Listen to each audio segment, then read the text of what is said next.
கதை படிப்போமா? யார் கடவுள்?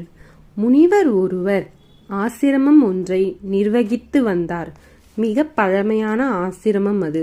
ஒரு காலத்தில் மிகவும் புகழ் பெற்றிருந்தது. அது பக்தர்கள் எப்போதும் நிரம்பி வழிவார்கள். உலகமெங்கும் அந்த ஆசிரமத்துக்கு நல்ல பெயர் இருந்தது. ஆனால் கொஞ்ச காலமாய் ஆசிரமம் பொலிவிழ துவங்கியதை உணர்ந்தார் முனிவர். காரணம், சீடர்களுக்குள் ஒற்றுமை இல்லை. நூற்றுக்கணக்கான சீடர்கள் அந்த ஆசிரமத்தில் உண்டு. தான் என்கின்ற கர்வமும் போட்டியும் மனப்பான்மையும் அவர்களுக்குள் நிரம்பி அடிக்கடி சீடர்கள் தங்களுக்குள் சண்டையிட்டு கொண்டார்கள். முனிவர் மிகவும் நொந்து போனார், சஞ்சலமடைந்தார். இப்படியே சென்றால் பல்லாயிரம் ஆண்டுகளாக இருந்து வரும் ஆசிரமம் சீர்குலைந்து விடுமோ என்ற கவலை அவரை வதைத்தது. இந்த பிரச்சனையை முடிவுக்கு கொண்டு வருவது எப்படி என்று யோசித்தார்.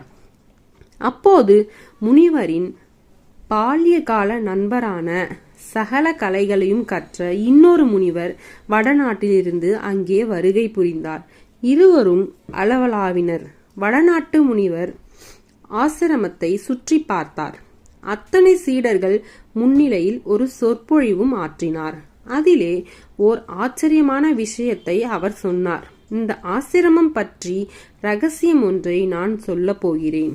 அதை சொல்வதற்காகத்தான் கையிலிருந்து இங்கே வந்திருக்கிறேன்.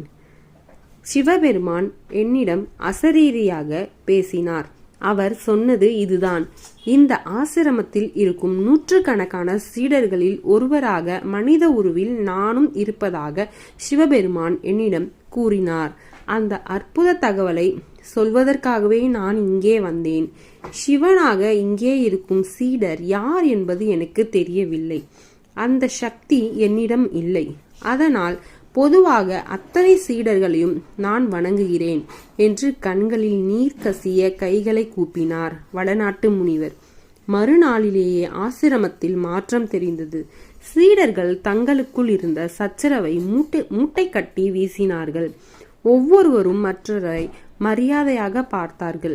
மற்றவரின் திறனையை மதித்தார்கள். இதில் யார் சிவபெருமான் என்று சரியாக தெரியாததால் அனைவரையும் அன்புடன் நோக்கினார்கள்.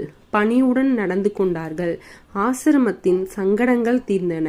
மீண்டும் ஆசிரமத்தின் புகழ் பரவ துவங்கியது. இரண்டு முனிவர்களும் பேசி வைத்து கொண்டு இந்த நாடகத்தை அரங்கேற்றி இருக்கலாம் என்று உங்களுக்கு தோன்றியிருக்கலாம்.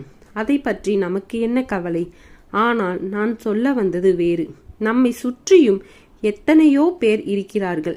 கடவுள் மனித உருவத்தில் வருபவர் என்பதால் தம்மை சுற்றியுள்ளவர்களில் ஒருவராக கடவுளும் இருக்கக்கூடும் என்பதை உணருங்கள். அனைவரையும் அன்புடன் மரியாதையுடனும் நடத்துங்கள். நீங்கள் கடவுளை கண்டுபிடிக்கிறீர்களோ இல்லையோ, மற்றவர்கள் உங்களை மதிப்புடன் ஒரு கடவுள் போன்று நடத்துவதை உணர்வீர்கள். உங்களை சுற்றி அன்பு மயமாவதை புரிந்து கொள்வீர்கள். இதை நிச்சயம் பார்க்கிறீர்களா? மனித கடவுளே. ஓம் நம சிவாய.